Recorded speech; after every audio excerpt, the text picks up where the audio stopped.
Episode 6. Apa? Baca tahu selalu hafalkan surat Al-Baqarah. Maulana duduk di kursi kebesarannya sambil memeriksa dokumen yang dikirim oleh CEO di perusahaan Mizuruki. Di depannya terlihat Antonio berdiri tegak sambil berusaha membaca taus. Sudah hampir 10 menit pemuda itu berdiri tanpa boleh duduk sebelum berhasil membaca taus tanpa melihat teks.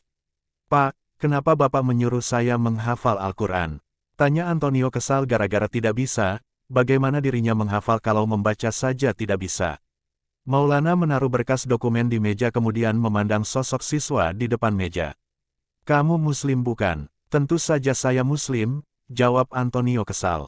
"Lalu, kenapa membaca tauhid saja kamu tidak bisa?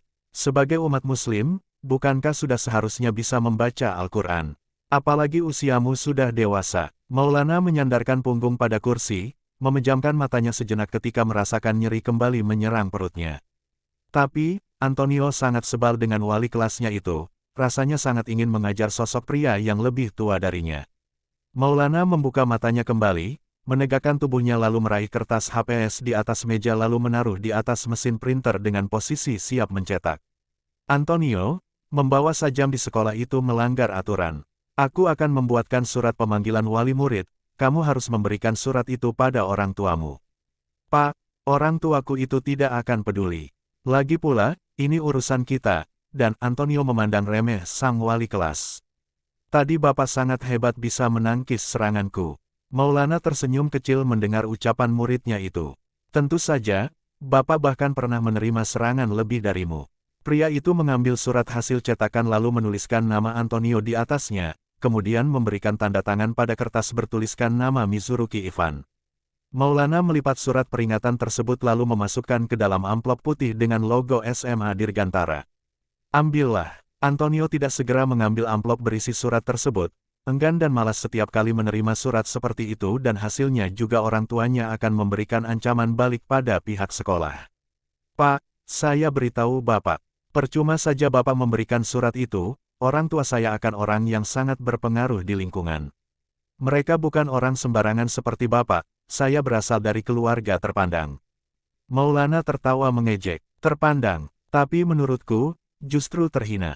Seorang manusia terpandang tidak akan melakukan perbuatan tercela, apalagi sampai menyerang gurunya di kelas." "Kau," dengan tanpa rasa sopan dan hormat Antonio menunjuk wajah Maulana menggunakan jari telunjuk. Pria 30 tahun itu bangkit dari tempat duduknya lalu mengangkat kepala dan memegang jari telunjuk Antonio, perlahan ia menekuk jari itu. Mata Antonio melebar merasakan tekanan kuat di jari telunjuknya, panik dan takut ketika rasa ngilu mulai merambat pada jari telunjuk itu. "Ark!" Maulana menyeringai mendengar teriakan kesakitan dari Antonio, ia tidak mematahkan jari telunjuk itu namun hanya memberi murid tersebut pelajaran agar tidak bersikap tidak hormat pada seorang guru. Tidak pantas bagi seorang murid bersikap tidak hormat pada gurunya. Artinya, mereka semua berada dalam kebaikan. Kelompok pertama membaca Al-Quran dan berdoa kepada Allah, jika Allah berkehendak Dia akan memberi apa yang diminta mereka.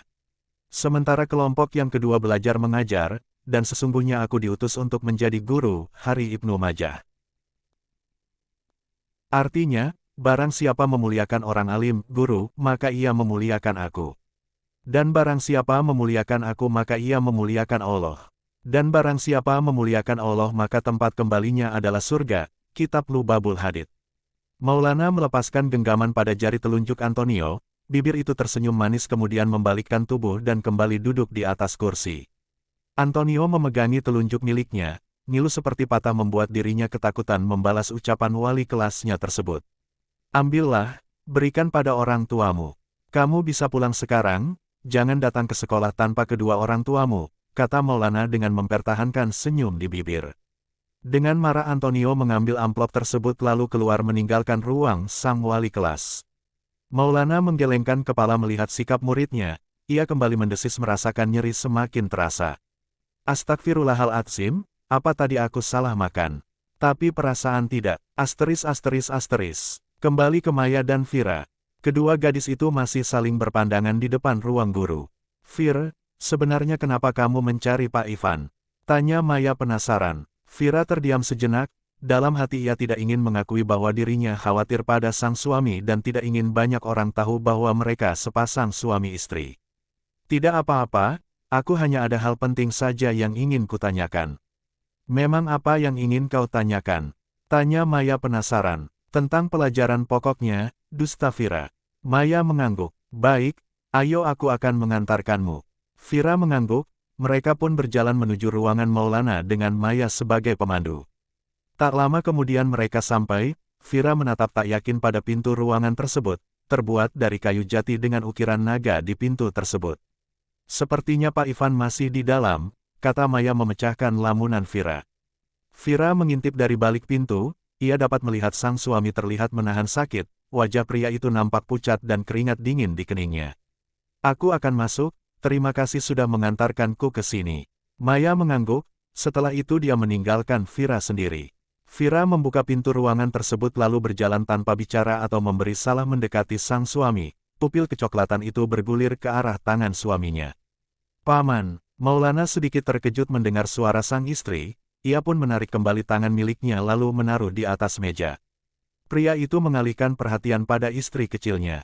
Sayang, kenapa kamu masuk tanpa memberi salam? Fira membalikkan tubuhnya lalu berjalan kembali ke pintu, setelah itu kembali membalikkan tubuh dan mengangkat tangan mengetuk pintu ruangan. Tok, tok, tok, Assalamualaikum. Maulana tercengang melihat kelakuan gadis itu, ia pun tersenyum lalu melambaikan tangan memberi isyarat agar istrinya itu mendekat. Dengan malas Fira berjalan mendekati sang suami, seperti sudah mendapatkan sebuah pencerahan ketika gadis itu tiba-tiba duduk di atas pangkuan sang suami.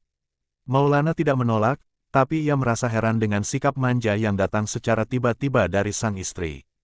Istriku, ada apa? Apakah kamu ada masalah? Tanyanya lembut. Satu-satunya masalahku adalah menikah denganmu, jawab Fira jutek. Maulana terkekeh pelan, ia menggerakkan tangan memeluk pinggang ramping sang istri, menaruh dagu di bahu istrinya. Ada apa dengan gadisku ini? Apakah kamu mendapat masalah di hari pertama?